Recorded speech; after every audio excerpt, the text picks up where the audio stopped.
Muy buenas tardes con todos los participantes. El día de hoy tenemos como ponente al doctor Fernando Ignacio Carbone Campoverde.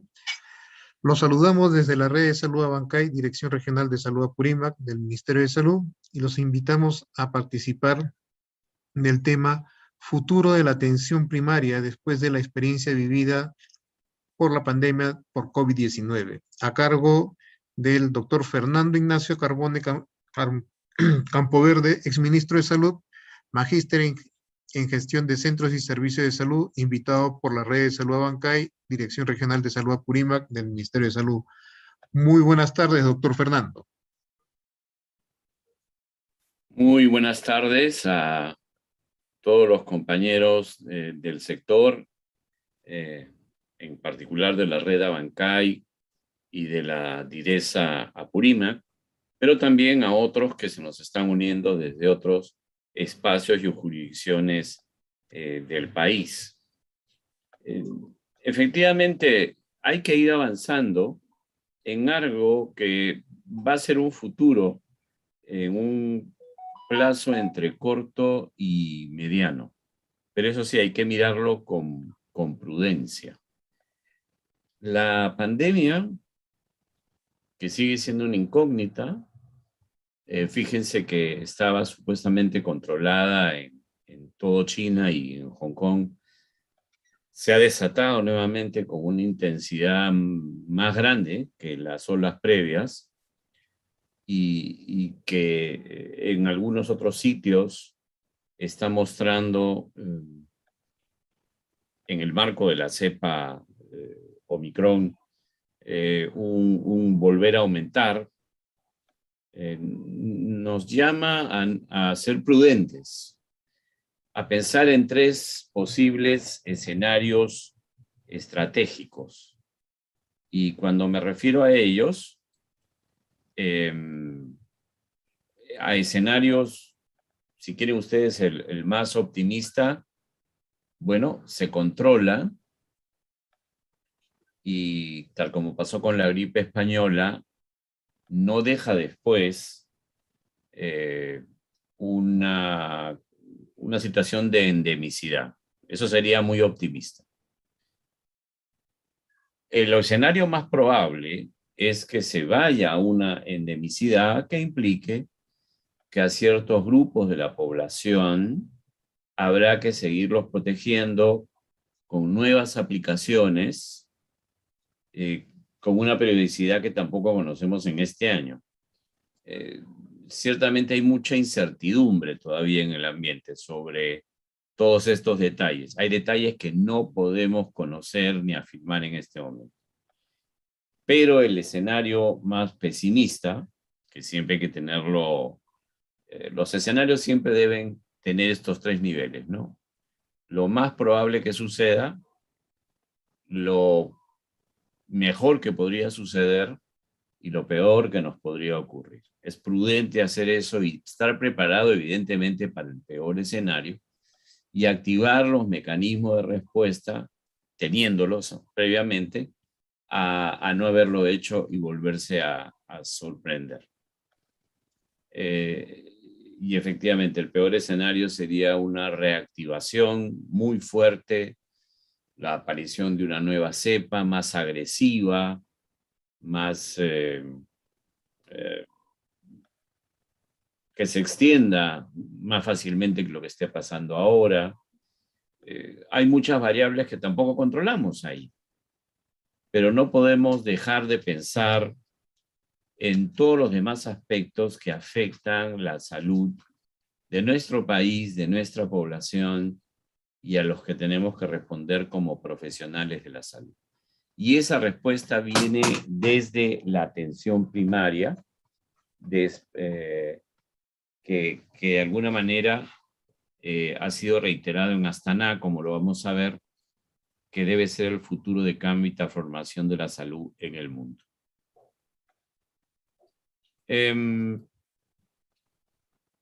Hay dos cosas que sí debemos tener en cuenta. Y es que las lecciones aprendidas del pasado y del presente son la oportunidad para construir un futuro diferente.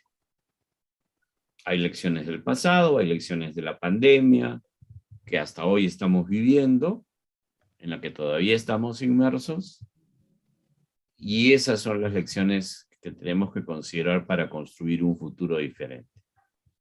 Y hay una frase que sí yo quisiera que nos acompañe en todo este diálogo. No debemos confundir la nueva normalidad, hacer las cosas de una manera distinta y diferente a como las veníamos haciendo y que permanezca en el tiempo, a de nuevo a la normalidad, que es algo que me preocupa que muchas personas en distintos ámbitos y no necesariamente de la salud repiten, ¿no? Ya vamos a volver a la normalidad, pero ¿qué era la normalidad? Lo que teníamos antes, que no era del todo bueno y que además demuestra que no estamos preparados para eventos de salud casi catastróficos. ¿Queremos volver a eso? No. Esta es una oportunidad de cambio y transformación y la tenemos que tomar. Así que impregnémonos de estas dos frases. ¿Por qué es necesario cambiar el sistema y el modelo sanitario en base a la atención primaria de salud? Porque el actual modelo hegemónico hospitalario no tiene un enfoque integral ni de familia y comunidad. No lo tiene. Por lo tanto, no cumple con los objetivos del primer nivel, sobrecarga a los trabajadores del mismo y le complica la vida a los del segundo y tercer nivel. Finalmente, todo termina en una atención inadecuada de la población, en un cuidado no integral y su consiguiente insatisfacción. La población no se termina de sentir satisfecha en la forma que es atendida, y lo podemos ver incluso en cosas que no tienen que ver con COVID, porque como ha bajado los indicadores de la pandemia y la morbilidad de la misma, empiezan a surgir cosas que no desaparecieron, y es la preocupación por el cáncer, la atención de los niños, las madres gestantes, las enfermedades transmisibles, etc. Si tuviéramos una aproximación diagnóstica, el pasado, a la situación del sistema de salud previa a la pandemia COVID-19, encontraríamos todos estos problemas que ya conocemos. La fragmentación, que se refiere a la atención por distintos sistemas y adjudicar a las personas a cada uno de esos subsistemas.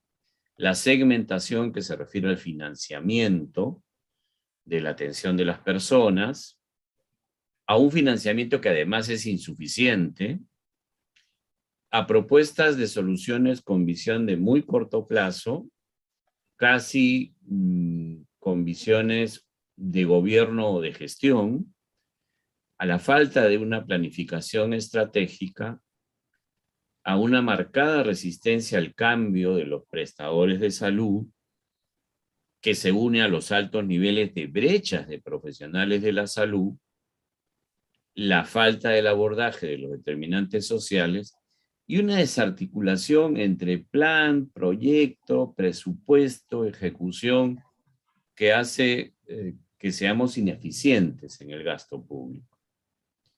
En Astana, en la reunión por los 40 años de Alma Ata, el 2018, en una de las partes de la declaración de Astana se dice que insistir en la fragmentación y la segmentación es una receta para el fracaso.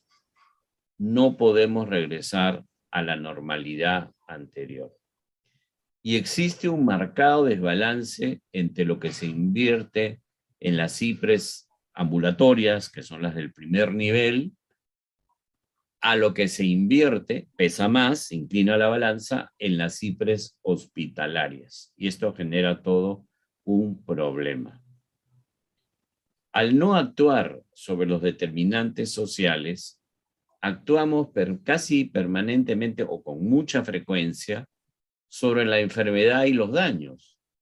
Esa décima parte del témpano de hielo, del iceberg, que es lo visible, lo que vio el vigía del Titanic, que vio un iceberg pequeño y dijo, pásale de costado, y no sabía que abajo estaban los 9 décimos, los estilos de vida, los factores de riesgo, los determinantes sociales, que terminan hundiendo al mejor sistema, afectan al sistema de salud y nos frenan para tener un país saludable y feliz.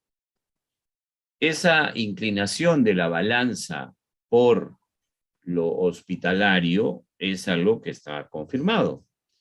Ustedes ven en la parte de abajo de este llamado reloj de arena inverso y perverso, la parte de operación del sistema, donde está muy claro que en el primer nivel, donde la atención primaria es más intensa, pero es la atención primaria de los 3 niveles, pero ustedes ven que en el tercer nivel está, estas son cifras del Colegio Médico y del Ministerio, por si acaso, el 96% de todos los establecimientos de salud, el 100% del contacto inicial y lo más importante, del último estudio de carga de enfermedad del país, 87.6% de toda la carga de enfermedad del país, toda, no únicamente la carga de alto costo, toda, se puede y se debe manejar en el primer nivel de atención.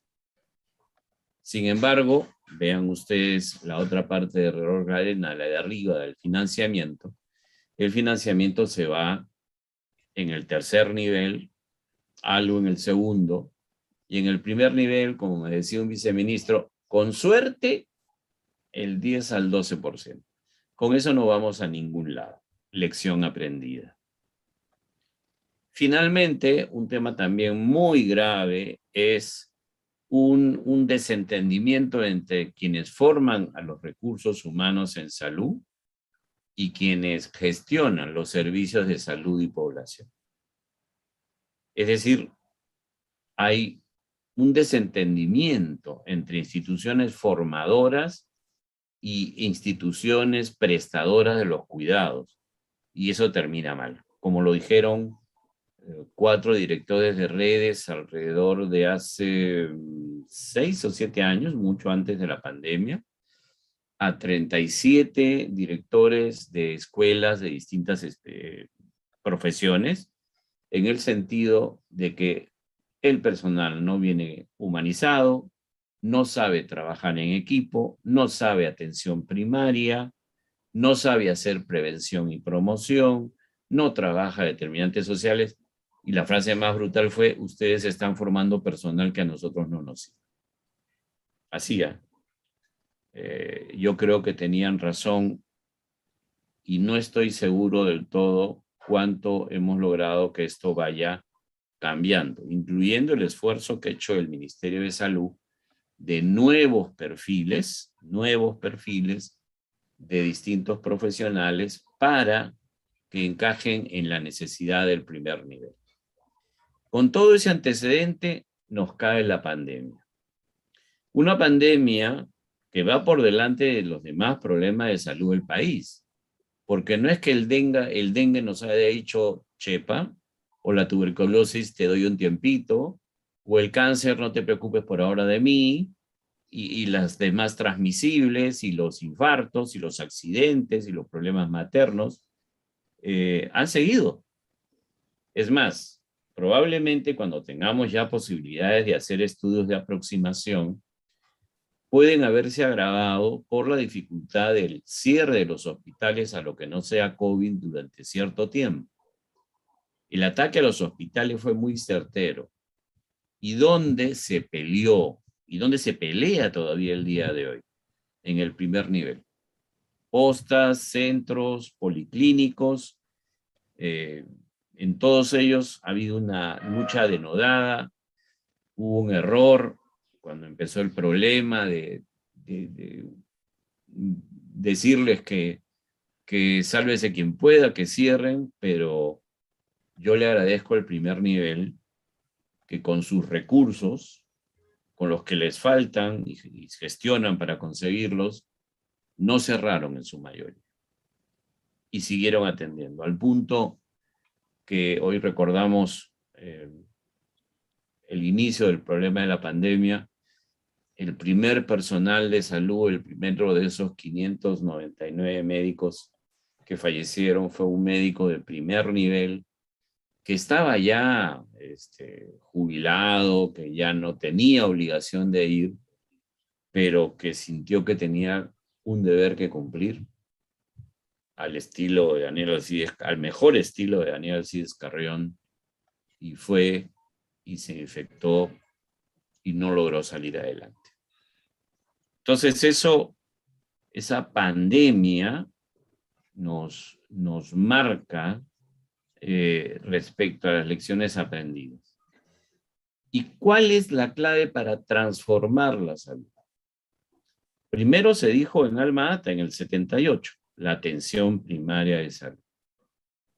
Y lo dijo un peruano presentando a otro peruano como ejemplo. David Tejada Rivero lo dijo y puso como ejemplo el trabajo de Manuel Núñez Butrón en Puno con lo que llamaba el Richairis o despertadores, que hoy son los promotores de salud. Esto se reitera en Ottawa el 86, la Carta de Ottawa de todo lo que era prevención y promoción. El 2013, con el pronunciamiento en Finlandia de salud en todas las políticas. ¿Tú quieres tener salud? Realmente salud, desarrollo y felicidad, pon salud en todas las políticas. Y la pandemia nos lo comprueba, ¿eh? No hay salud, no hay turismo, no hay gastronomía, no hay educación, no hay producción, no hay mejora del estatus de vida social. No hay, pues, porque la salud es primero. Y por eso en Astana, el 2018, en la conferencia sobre los 40 años de Alma Ata, se reitera que es la atención primaria el camino. Y premonitoriamente, el 2019, a muy pocos meses de que apareciera una infección allí en China, en una provincia que nadie había escuchado hablar, empieza una pandemia que luego nos ha pegado en el suelo a todos. En todas estas, en estos espacios y encuentros, el cuidado integral de salud por todos y para todos, la verdadera atención primaria fue pedida. Y solo quiero concentrarme en muy pocas frases de todos estos encuentros. La salud es un derecho humano fundamental. La promoción y la protección de la salud es indispensable para un desarrollo económico, social y sostenido. Y la atención primaria se centra en los individuos, las personas, sus familias y las comunidades. No solo es el primer nivel de atención. Pero también se señala que la atención primaria de salud es promoción, prevención, tratamiento, rehabilitación y se le añade en los últimos años paliación. ¿Y para qué? Para abordar los determinantes sociales, eliminando todas las barreras, edad, cultura, financiera, etc. Pero además se señala que el pueblo tiene el derecho y el deber, la responsabilidad. No todos son derechos, hay deberes y responsabilidades. Pides cama UCI, no te vayas a una fiesta. Pides hospitalización ampliada, no te expongas en aglomeraciones, no vayas a la playa y te contagies. Evidentemente estoy hablando de lo sucedido en la primera y segunda ola. Las personas tienen que participar individual y colectivamente en la salud. Y Alma Ata, recogida en Astana el 2018, un año antes de la pandemia, nos dice que la atención primaria de salud es la estrategia y reclama atención primaria de salud ahora. Y es eso lo que hemos intentado los últimos 3 años de construir con muchos de ustedes de los niveles regionales y a su vez con compañeros del nivel central. La transformación de la salud tiene 3 ejes muy claros: universalización, cobertura y acceso; unificación, de la que se ha venido hablando con mucha más fuerza en la última campaña electoral; y abordaje multisectorial, que esto está ya puesto en la Política Nacional Multisectorial de Salud al 2030, Perú País Saludable. Los 3 tienen componentes parecidos, aunque de distinta dimensión y peso. Está la APS, la priorización del primer nivel, la participación social, el desarrollo del personal de salud y el financiamiento adecuado. Lo primero que hay que hacer para construir una salud diferente a partir de la atención primaria es cambiar el chip. Y eso implica un nuevo mapa mental del desarrollo político sectorial en salud. Un mapa que esté enmarcado en una política nacional multisectorial de salud. Me da mucho gusto de que este paso ahora ha sido imitado por otros sectores que quieren también tener políticas sectoriales. Implica tener un modelo para cuidar la salud de todos, que es el MSI, el modelo de cuidado integral de salud por curso de vida para la persona, familia y comunidad, e implementarlo en el núcleo de este nuevo cambio de chip a través de las redes integradas de salud. Todas ellas impregnadas por atención primaria. La Política Nacional Multisectorial de Salud, la primera de la región de las Américas, se construye el 2020 por 14 sectores o ministerios, acompañados del CEPLAN, el Centro de Planeamiento Estratégico.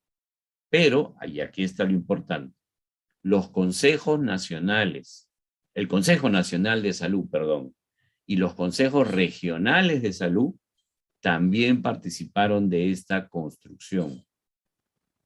Lo opinaron, sugirieron, evaluaron, enviaron lo que habían recibido. Entonces se ha hecho una construcción colectiva durante meses para tener esta política nacional multisectorial de salud. Una política que parte de un árbol de problemas que está clarísimo. Lo tienen ustedes allí. No se preocupen que la presentación la estoy dejando a la red de salud Bancay, pidiéndoles que por favor la compartan con todos los que participen. Y me quiero centrar en estas causas directas: inadecuados hábitos, conductas y estilos de vida, limitada cobertura y acceso, inadecuadas condiciones de vida que generan vulnerabilidad y riesgos en la salud. Luego están las indirectas y el resto del árbol, pero está recogido claramente. ¿Y qué propone la Política Nacional Multisectorial de Salud al 2030, Perú País Saludable? Que a ese año hayamos reducido los años de vida saludable perdidos por causas evitables en un 5%. Son 386.621 avisas salvados. Y eso es importante. Y los objetivos prioritarios, que los ven acá, es mejorar los hábitos y conductas y estilos de vida saludables, asegurar el acceso a servicios integrales de salud de calidad y oportunos, y mejorar las condiciones de vida de la población que generan vulnerabilidad y riesgo de vida. O sea, lo opuesto al árbol de problemas. Efectivamente, los ven nuevamente aquí en el árbol de soluciones. No se preocupen, van a tener ustedes la presentación para que vean con más detalle cómo se construyó la política. Pero también hemos hablado de la universalización de la salud, la cobertura universal, que empieza en algo tan antiguo como el año 36 con el seguro obrero, va avanzando durante varias décadas a ESALU, al seguro integral, la ley de aseguramiento, el decreto de urgencia para la cobertura universal, y el último paso importante ha sido el PEAS, que ya abarca el plan esencial de atenciones en salud, que ya no es tan esencial, porque está llegando a abarcar casi 84% de toda la patología que se puede dar en el país. O sea, vamos a una nivelación con la seguridad social como debe ser. Hay que entender que la seguridad universal, el aseguramiento universal, la universalización de la salud a la que contribuye el aseguramiento universal en el marco de la seguridad social, no es un árbol, y menos un árbol llamado CIS. Es un bosque. La descentralización de especialidades, el primer nivel de primera, unificación del sistema, la salud mental, el CIS, el modelo de cuidado, telesalud, la función salud, redes integradas, intercambio prestacional, inversiones físicas y medicamentos, rectoría, recursos humanos, agenda digital, prestaciones preventivas, SAMU, servicios complementarios, que hay que reglamentarlo para que ya proceda lo que se ha aprobado.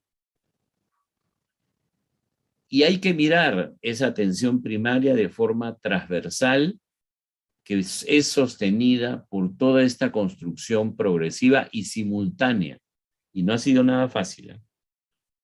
La política nacional multisectorial, 14 ministerios, el modelo de cuidado integral por curso de vida para la persona, familia y comunidad, y su operativización en las redes integradas de salud del primer nivel de atención. Y este trabajo implica tener claro que tenemos un flujo lineal, un flujo de PERT lineal, donde partimos de la comunidad y su territorio, la familia y la persona, hablamos de territorialidad, de entorno territorial, del primer nivel de atención como tal, con los establecimientos de primer nivel, pero con atención especializada vinculada al primer nivel.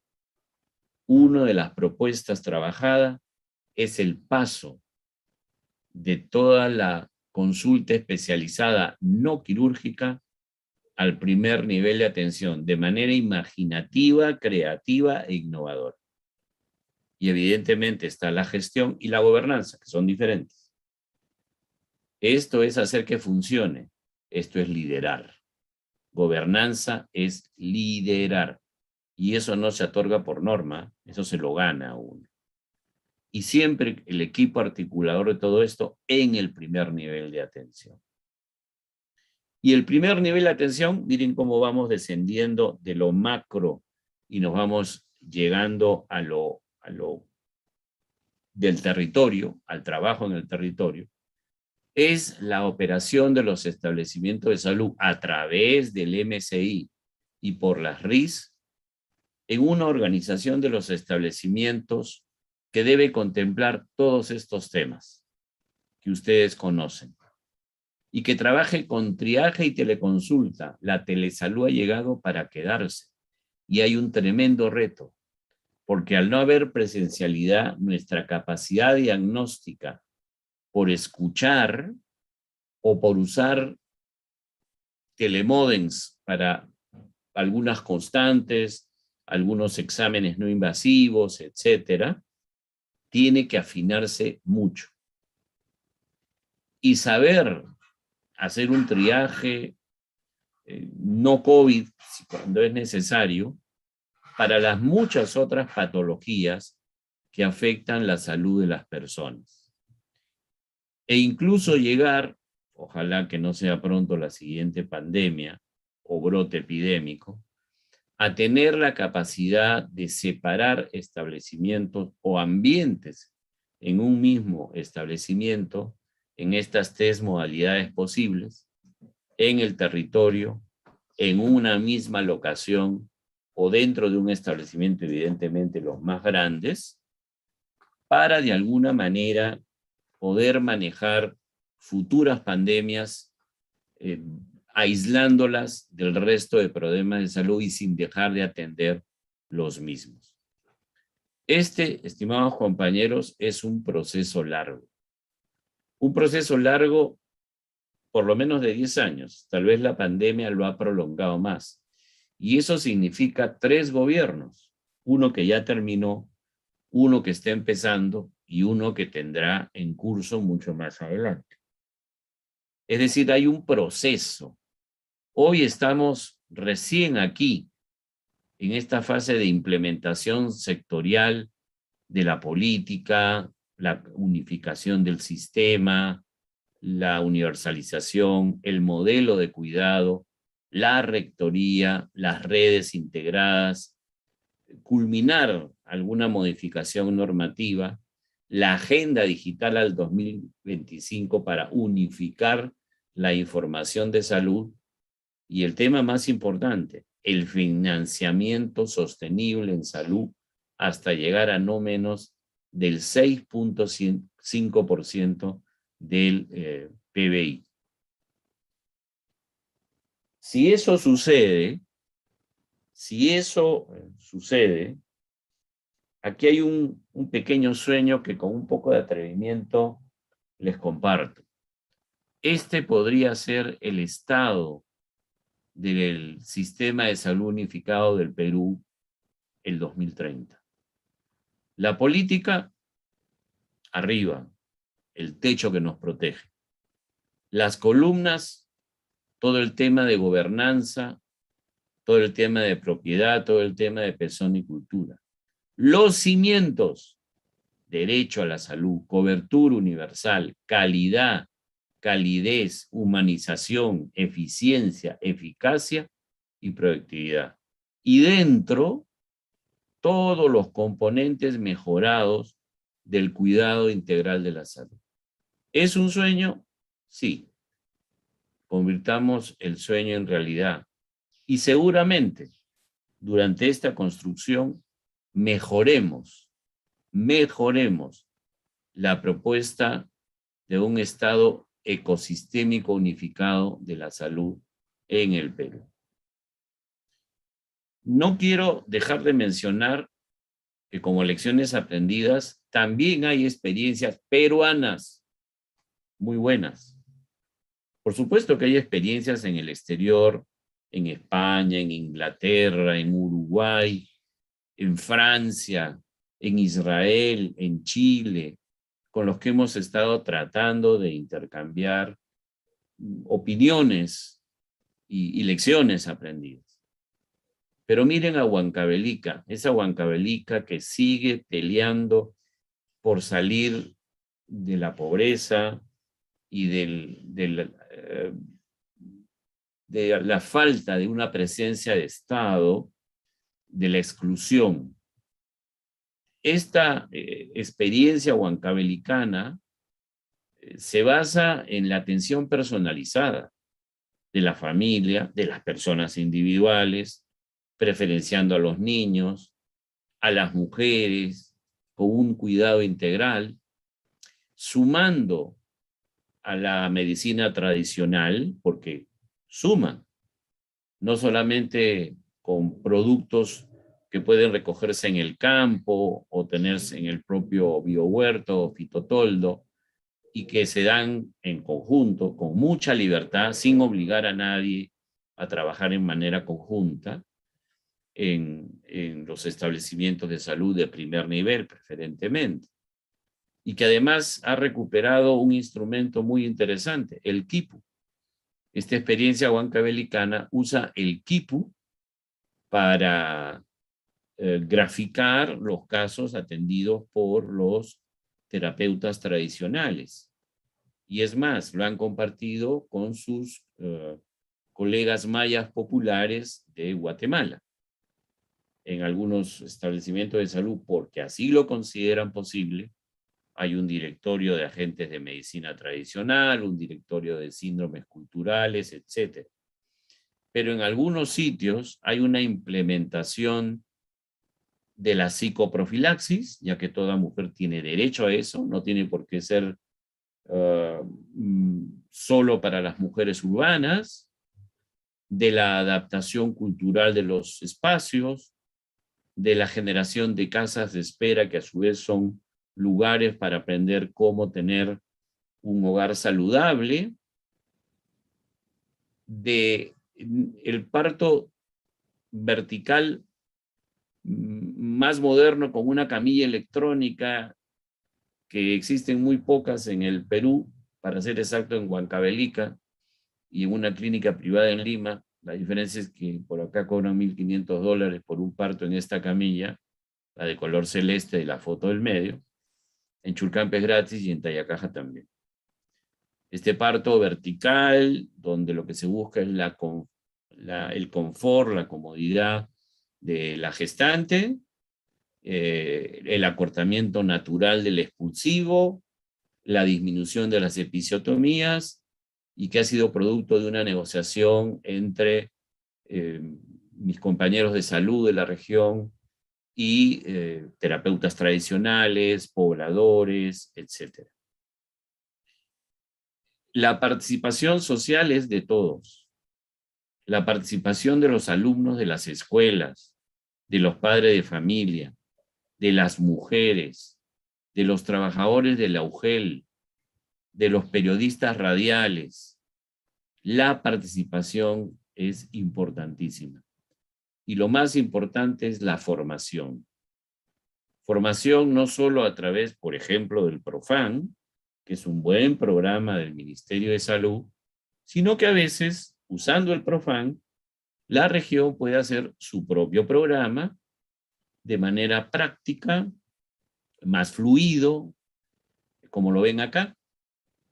Aquí ven formación de distintos grupos de expertos, de huancavelicanos y tayacajinos, y aquí otro grupo formado en la Universidad de Ayacucho, que tiene un buen programa de formación basado en el Profan, y que lleva a, cuando ya vas a trabajar en el terreno, a usar instrumentos que todos conocemos: el mapeo, la sectorización, la identificación de las viviendas según el código u OIGEO del INEI, y en esto de acá, el depósito de todas las historias individuales y familiares en estos archivadores de colores. En realidad son libreros de colores. Cada color, una comunidad. Cada librero, las historias individuales y la historia familiar. Y en toda esa estantería, todas las comunidades bajo responsabilidad del establecimiento de salud. Pero además, esa información debe pasar a un sistema único de información. Los huancavelicanos desarrollaron uno propio llamado CISFAC, que se ha puesto a disposición del Ministerio de Salud para poder unirse con el componente familiar individual a la historia clínica única. Eso es importante. Y que alimenta las salas situacionales prácticamente al día, y que permite que el equipo tome decisiones basadas en información reciente y a su vez en un tiempo prudente. Esta experiencia reúne también a alcaldes, gobernadores. Acá está David Tejada Rivero, que visitó 3 veces la región en los últimos años antes de fallecer. Expertos de todos los países de América Latina, Y acá expertos de 5 países que viajaron a Huancavelica a conocer qué es eso de hacer salud integral, cuidado integral de la salud para todos. Lo que le quiero decir con esto, porque alguien podría decir, bueno, pero eso es rural, ¿no? Y quizás urbano, rural. Un momentito. Lo que les quiero decir es que efectivamente, donde más se ha desarrollado es un espacio rural andino. Sin embargo, los atributos, componentes operativos y normativos, prestacionales y de gestión son los mismos. Es como la Tierra. El núcleo de la Tierra es hierro para todos los continentes, pero los continentes son distintos. América no es igual que Asia, Asia no es igual que Europa, Europa no es igual que Australia. Los continentes son distintos y estos son nuestros continentes. Pero esto, el núcleo, es igual para todos. Y es a partir de ahí que el maíz primero y el MSI, el modelo de cuidado integral, se han venido desarrollando. Dicho sea de paso, el que ya está haciendo maíz BPC, solo cambies el nombre, pero es prácticamente lo mismo, con una diferencia, que va a tener financiamiento. No van a tener ya que estar mendigando, porque va a tener, ojalá pronto, ya se active su kit y su línea propia de financiamiento.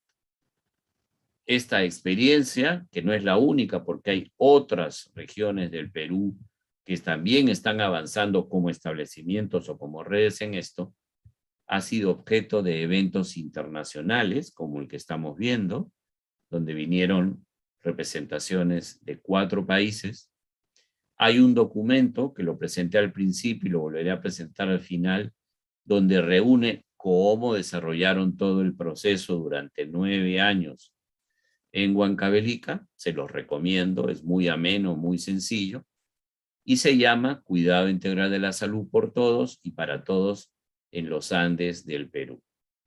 Lo encuentran en la biblioteca del MINSA, lo encuentran en el aplicativo Blue Info y en otros espacios en donde pueden acceder a lo que fue esta experiencia, que es una experiencia orientadora para el resto del país.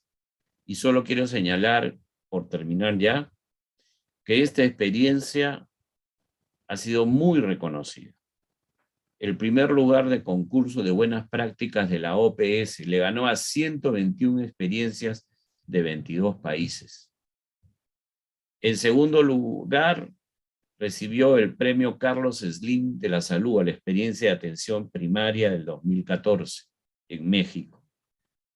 Luego, el 2015, recibe el premio a la mejor experiencia de salud intercultural del Perú del Ministerio de Cultura.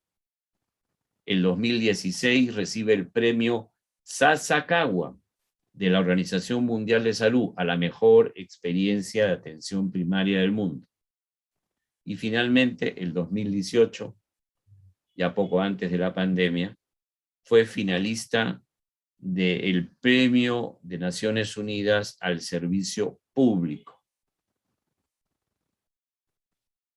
Termino diciendo, estimados compañeros, que la unificación, la universalización y el abordaje multisectorial de la salud y esa unificación con todos y para todos se basa en una frase muy nuestra, quechua, aymara, que dice que todos vayamos juntos, que nadie se quede atrás, que todo alcance para todos, que a nadie le falte nada.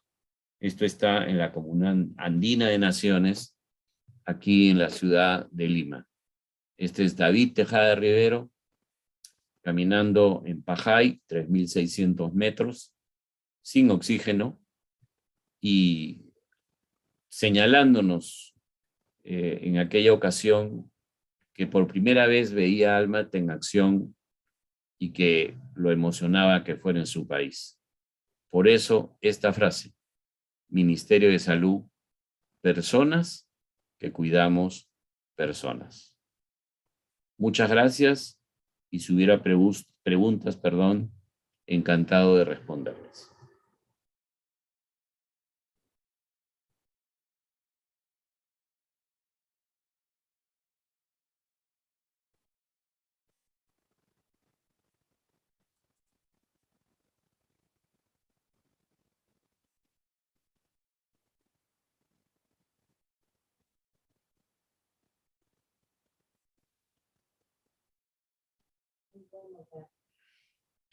¿Alguna inquietud que pueda responder? Acuérdense que nadie es dueño de la verdad y lo único que yo aporto hoy es una pieza más a ese rompecabezas que se llama transformación de la salud, universalización, unificación y abordaje multisectorial a partir de la atención primaria de salud. Doctor, muy interesante la ponencia, de mucho interés, pero para que esto pueda continuar va a depender también del el aporte en el PBI que se esté dando al sector y que los futuros ministros que estén ingresando a la cabeza del Ministerio de Salud tengan ese mismo norte, tengan ese mismo objetivo. De acuerdo. Hay un viejo, a mí me encantan basarme en viejos dichos que se basan en la observación de los pueblos. Y algunos tienen cientos de años, vienen desde la época republicana inicial hasta virreinal. No sé si han escuchado ese que dice, el mono baila, acuérdense esos organilleros con su monito en la plaza, ahí vendiendo también canchita, algodón, sobre todo en las plazas de provincia, es muy bonito todo esto. El monito baila si el organillero toca, y el organillero toca si le pagan. Así que el aumento del PBI que se dedicó a salud coyunturalmente por la pandemia tiene que pasar a afirmarse sin pandemia. O sea, no por la pandemia tiene que aumentar. Tiene que aumentar permanentemente y ser sostenible en el tiempo. Veo ahí una mano levantada. Adelante, por favor. Las preguntas, por favor, por el chat del Zoom. Perfecto. Hay algunas preguntas. Algunos profesionales o algunos directivos, doctor, de las jerezas, direzas o de redes, están con la idea de que una vez finalizada este episodio de pandemia, entremos en un proceso de endemia, lo avanzado en telemedicina se tendría que quedar ahí.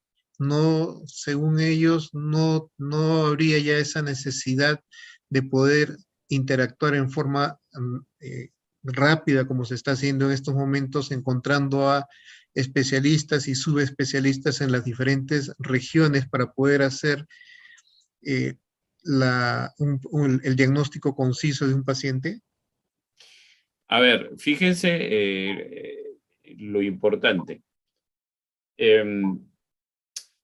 Una de las conclusiones que se saca para potenciar el primer nivel de atención es que, repito, toda atención de salud o atención médica, si quieren hacer la diferenciación, aunque hay temas de especialización que tienen que ver con enfermería, con obstetricia, con odontología.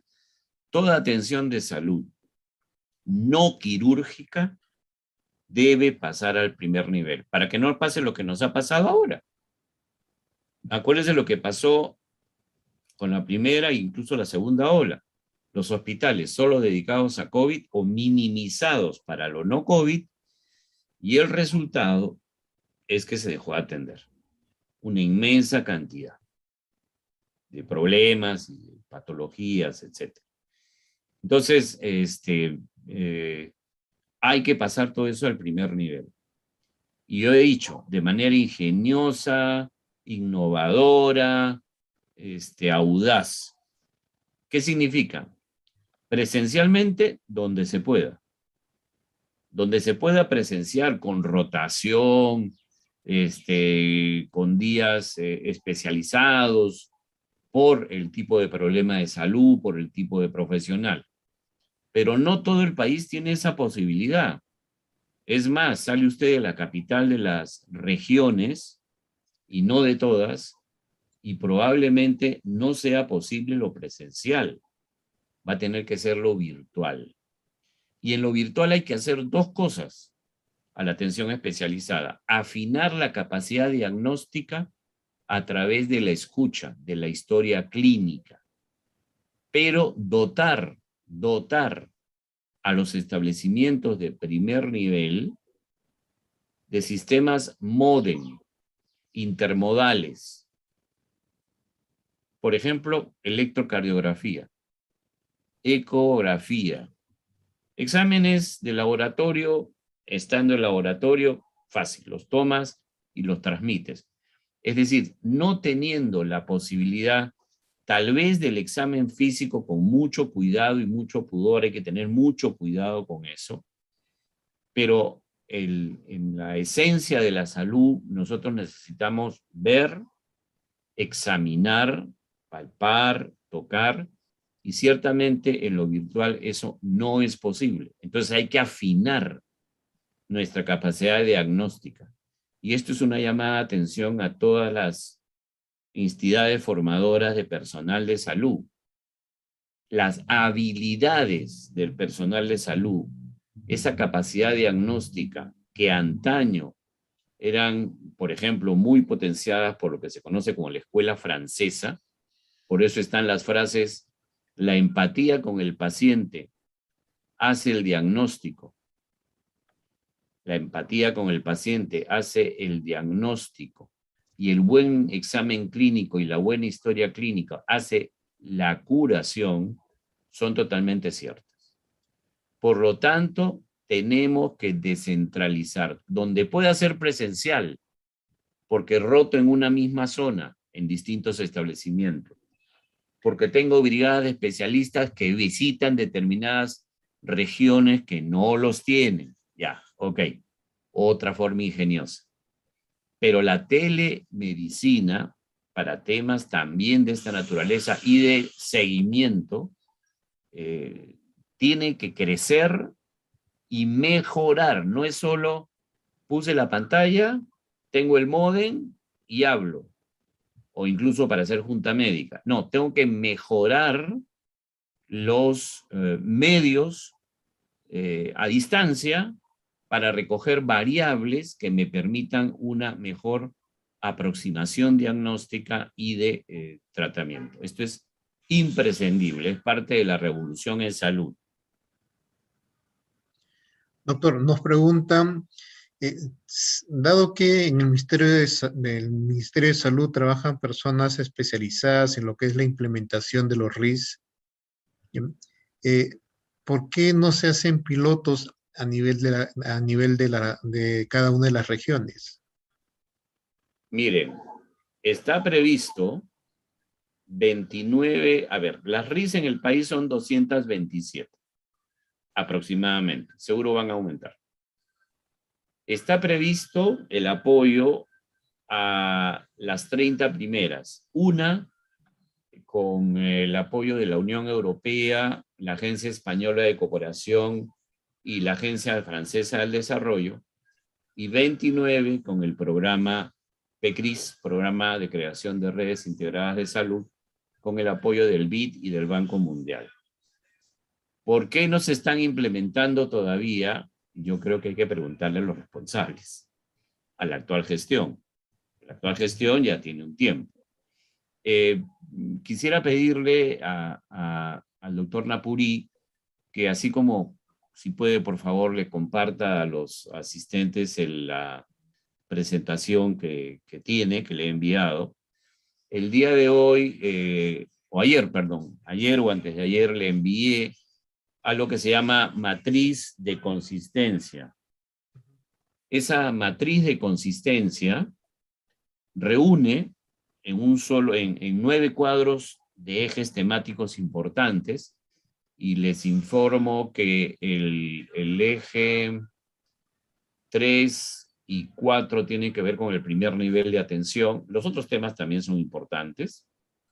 En esa matriz ustedes encuentran, primera columna, plan de gobierno que se presentó en junio del 2021 al país de parte de la actual gestión. Plan de gobierno en salud. 2, política nacional de salud aprobada por la PCM para este gobierno hasta el 2026.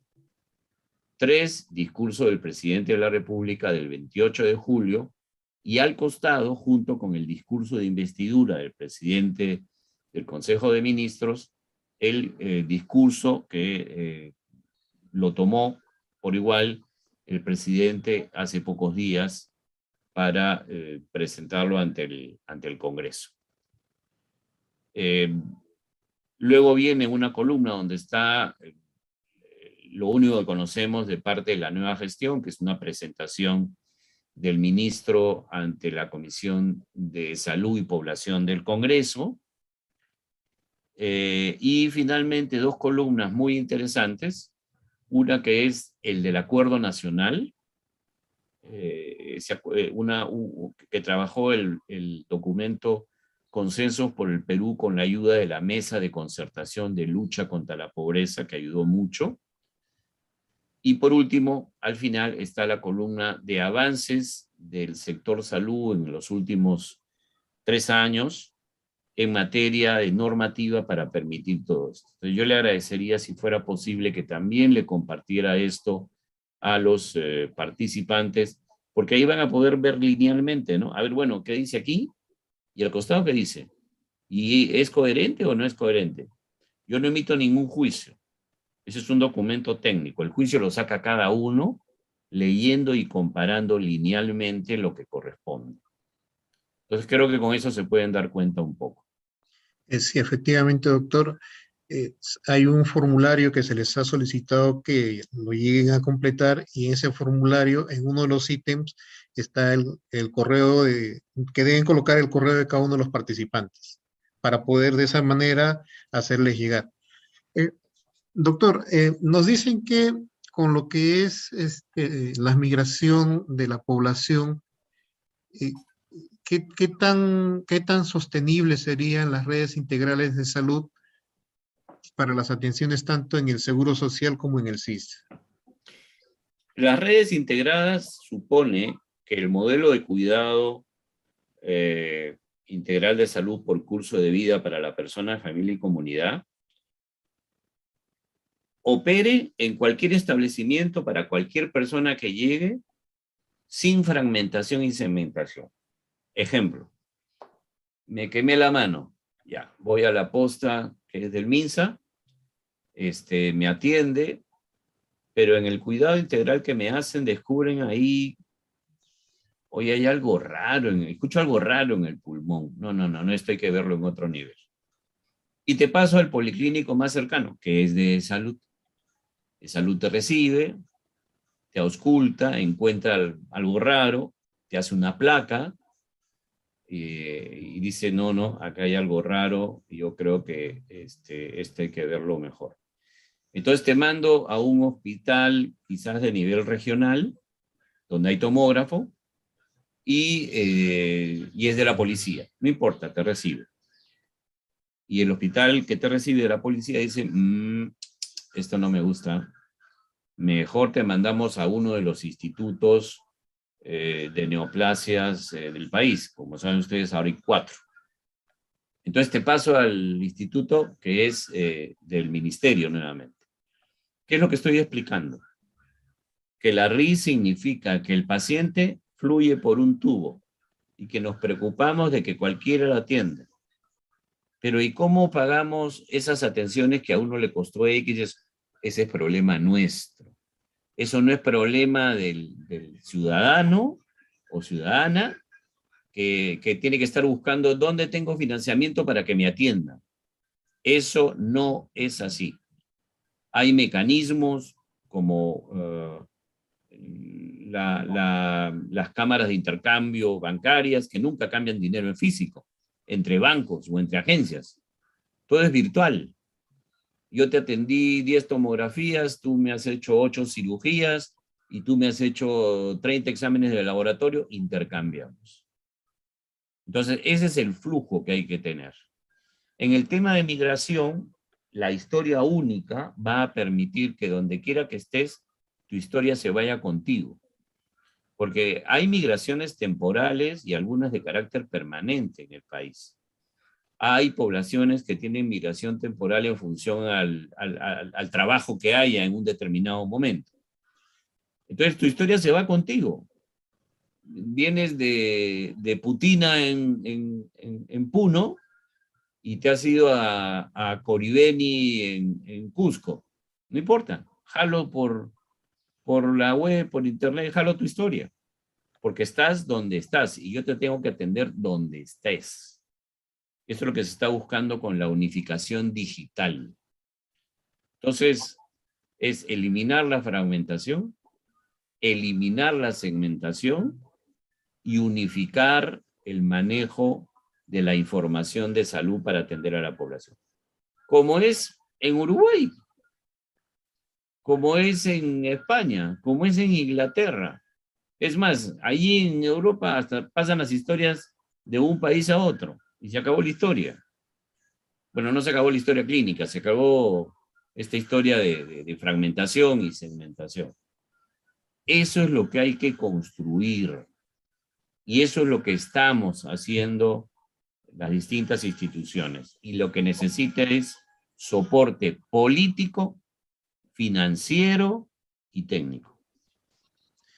Doctor, nos preguntan, toda vez que el modelo de cuidado integral es una política pública del Ministerio de Salud, ¿no es cierto? En algunas regiones se tiene la idea de que se le debe asignar un financiamiento para poder implementarlo. ¿Esto se podría hacer mediante el presupuesto por resultados? Por el mecanismo que quieran. Cuando se desarrolló el MSI, analizamos los problemas del MAIS BFC, el modelo de atención integral de salud para la persona, familia, basado en familia y comunidad.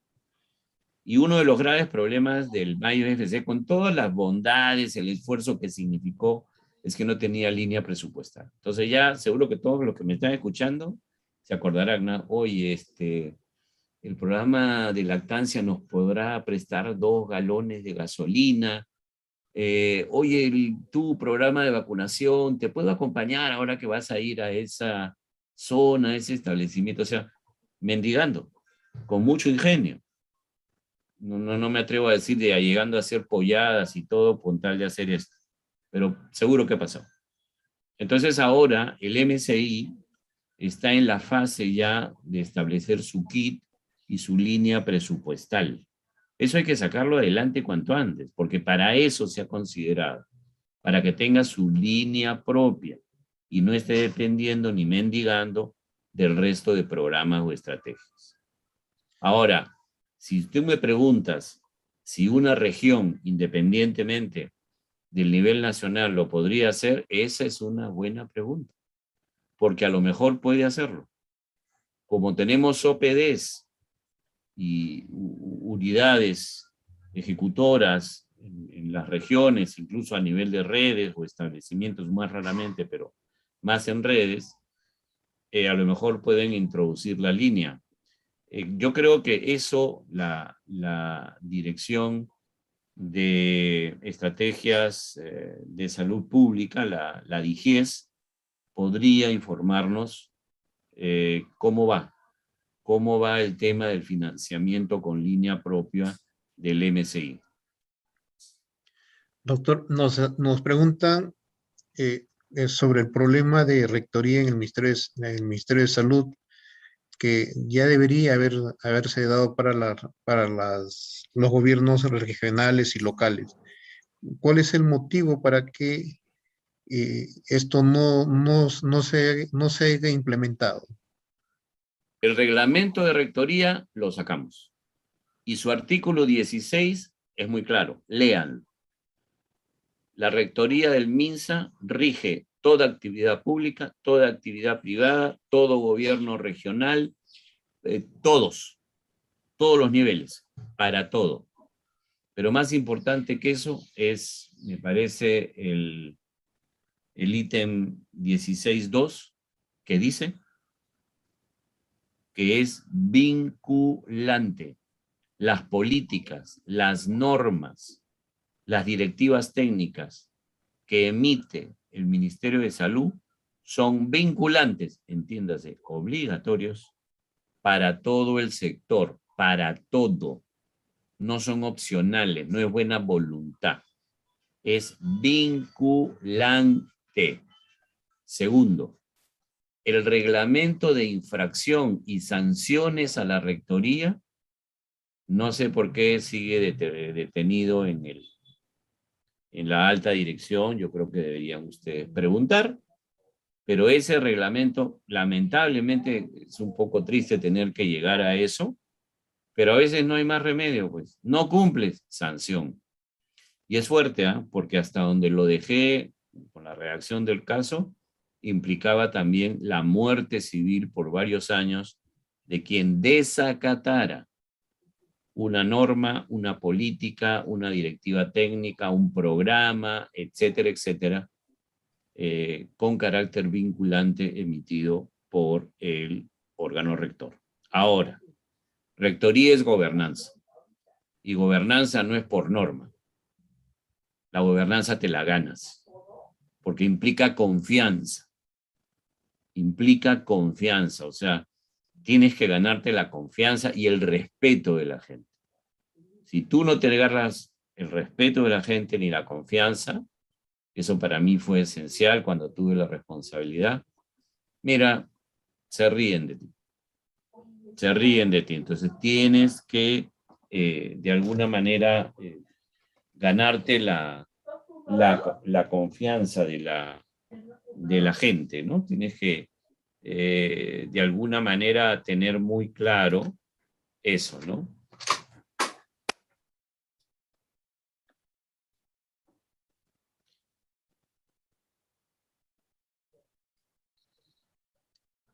Hay más ¿No? preguntas hay más preguntas en el chat del Zoom, doctor. Un segundo, por favor.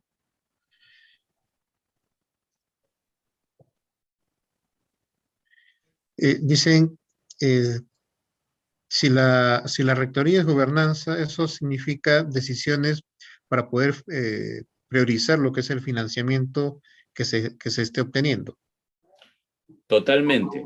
Y eso nace desde el presidente de la República, el ministro de Economía, el gabinete, el gobernador regional, el director de la DIRIS, Direza o Jereza, el director de la red y del establecimiento. Eso desde arriba. No solo el financiamiento, sino todos los componentes, todos tienen que ser priorizados. Y ahora hay una política nacional multisectorial. Así que están obligados todos los ministerios. Esto ya no es a libre albedrío, por decirlo, ¿no? Sino que hoy eso es importante. Ahora vuelvo a decir, la gobernanza también significa tener claro de dónde venimos, dónde estamos y a dónde vamos. Lecciones aprendidas, planificación de futuro. Y, doctor, pero todos estos cambios que ya se estaban encaminando, ¿no? En el tiempo que estuvo el anterior ministro, en estos momentos muchos de esos avances han quedado estancados. ¿Qué podemos esperar de aquí para adelante? Mira, eso se ha construido con 9 ministros a lo largo de 3 años, 9 gestiones ministeriales. Sobre si algo se está estancando el día de hoy, no lo sé. Yo creo que hay que observar qué está pasando dentro del sector, dentro del ministerio, y preguntar a las autoridades que hoy están responsabilizadas de eso. Preguntarle, este detalle, ¿qué pasa? Este detalle. Van ustedes a notar que en la columna del ministro, de la exposición que hizo en febrero ante la Comisión de Salud del actual ministro, lo que estoy señalando fue lo que él presentó.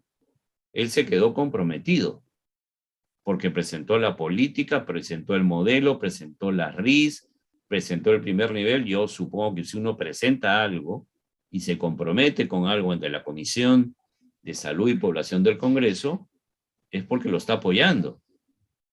Creo. No sé lo que crean ustedes, pero eso es lo que yo creo. Entonces, creo que hay que evaluar, hay que empezar a evaluar si eso es así en el terreno.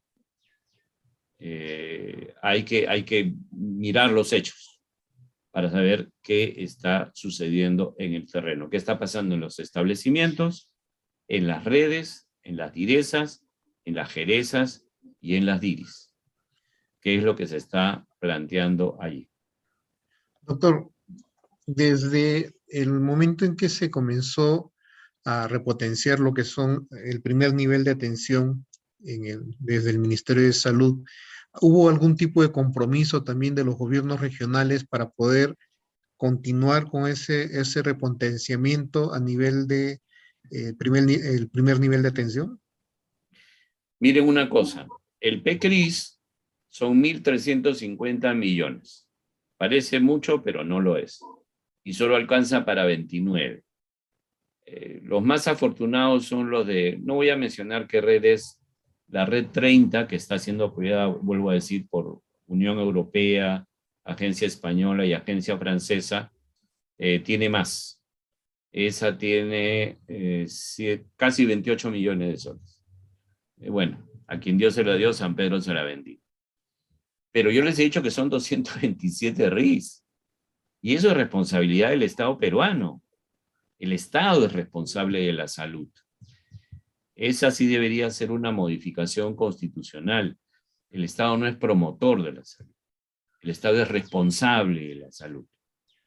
Entonces, quiere decir que la función salud es el dinero del nivel central más el dinero de los gobiernos regionales. Va a tener que tomar en cuenta que tiene por delante potenciar, mejorar 197 redes integradas de salud. Y eso no se hace de la noche a la mañana, en primer lugar por el peso financiero, sino porque hay cosas que hacer que yo he mostrado. Por ejemplo, el tema de recursos humanos. Recursos humanos son los que tenemos. ¿Cuántos de esos recursos humanos, ya sea por formación previa o formación posterior ya en acción, se han formado en atención primaria, en el modelo de cuidado integral y en RIS? Ahí va a haber que acelerar los programas sin convertirlos en bonos para poder, de alguna manera, hacer crecer rápidamente el modelo y las RIS. Cuando me refiero a no convertirlos en bonos, en no convertirlos en algún momento en negociación laboral que se le da a todo el mundo y que no discrimina al que trabaja en el primer nivel, al que hace atención primaria, al que trabaja en zona de frontera. No, pues los bonos que salieron al respecto primero eran para esa gente. Y luego en un momento, no sé por qué razón, se dieron a todo el mundo indiscriminadamente y ya le quitaste al bono de alguna manera la perspectiva que debía tener de apoyar la atención primaria y el crecimiento de un primer nivel de primera. Entonces, hay que tener muy en claro, en la reunión de Astana se dijo muy claramente, y en la reunión en el documento de revisión de Alma Ata que hizo la OPS, se dice muy claramente, crecer hasta 6.5% del PBI para salud. Y un tercio, no 10%, no 12%, un tercio de ese 6.5% para el primer nivel de atención. Un tercio. Miren que ni siquiera se pide el 86% de la carga de enfermedad que se atiende, que sería la justificación. Pero bueno, entendiendo de que las atenciones hospitalarias son costosas, entonces se dice un tercio. Y yo creo que eso financieramente debería ser un camino acelerado. Bueno, muy agradecido, doctor Fernando, por haber aceptado la invitación que se le presentó para poder hacer esta ponencia, que es muy interesante. Es una situación que todo el personal que laboramos en el primer nivel, estamos en zozobra de saber qué es lo que va a suceder una vez que entremos ya en una endemia, ¿no? ¿Qué cambios, qué situaciones es las que se van a comenzar a vivir? Para adelante, no para atrás. No para atrás, no podemos retroceder nada, aunque entremos en endemia, no.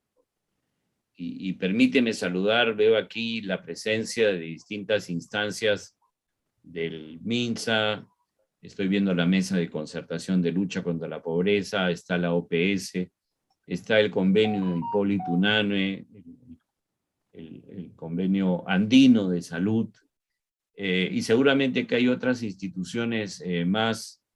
Todas ellas pueden ayudar en este proceso, todas tienen experiencia en este proceso.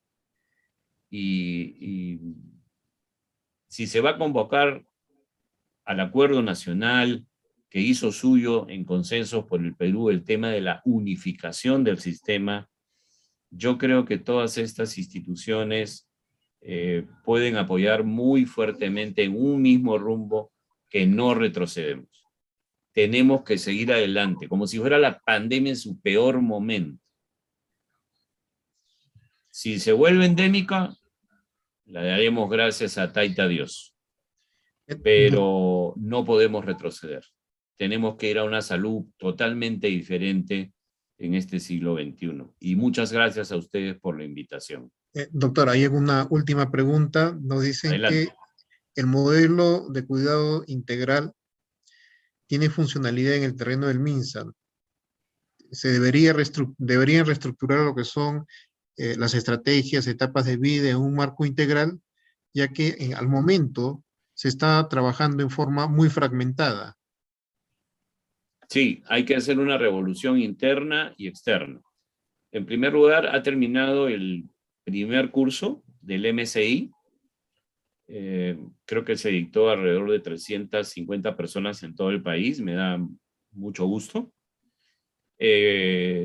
Ya con el principio de empezar a abrirse a todas las instituciones, porque todas somos sector salud. Es más, hay 13 sectores que también son sector salud, o son parte del sistema del sector salud, y que necesitamos su ayuda, porque sin ellos no podemos. Y lo segundo es que efectivamente hay que pasar de estrategias verticales, porque antes teníamos programas verticales, luego pasamos a estrategias verticales, y el cuidado integral, la integralidad implica eso, ver a la persona como un todo y en un continuo de vida, por eso se llama curso de vida. Yo te veo hoy como niño, pero yo sé que vas a ser adulto. Si no manejo bien tu diabetes tipo 1 ahora, te fregaste para adulto. Yo te veo ahora de joven, pero si no manejo bien tu problema de diplopia o de astigmatismo o de algún otro problema, vas a tener problema para laborar en la vida adulta. Yo te veo ahora en adulto de ciertos dolores leves, articulares y todo eso. Si no lo manejo bien, tengo que pensar que cuando seas adulto la artritis o la artrosis te va a comer vivo. Somos la misma persona en un curso de vida que empieza desde la gestación hasta la muerte natural. Y cuando venga la persona, lo tenemos que ver integralmente. Vengo por el dolor de cabeza, pero te veo integralmente. Ahí es cuando preventivamente descubrimos los problemas de salud precozmente para que no nos compliquemos la vida. Entonces yo los animo a que animen a sus compañeros de los otros subsectores para que lleguemos a ser el gran sector de salud. Y reitero, hay experiencias de la Mesa de Lucha contra la Pobreza, de la OPS, del convenio andino, que puede coordinar experiencias con Ecuador, con Bolivia, y con Chile, con Colombia, a veces muy parecidas, otras no necesariamente, y de otras instituciones dentro del país que nos pueden llevar a construir en cada región el mejor sistema de salud que se adecue dentro de lo nacional a los detalles del territorio regional. Muy agradecido, doctor. El saludo del director de la Dirección Regional de Salud Apurímac, de la directora de la red de salud Abancay, por esta presentación tan importante para los trabajadores del primer nivel. Muy agradecido una vez más y esperemos tenerlo en una nueva oportunidad con un nuevo tema, doctor. Muchas gracias, Guayquichas, un abrazo, y ya saben que el 24 todos somos Montevideo. Hasta luego, doctor. Hasta luego.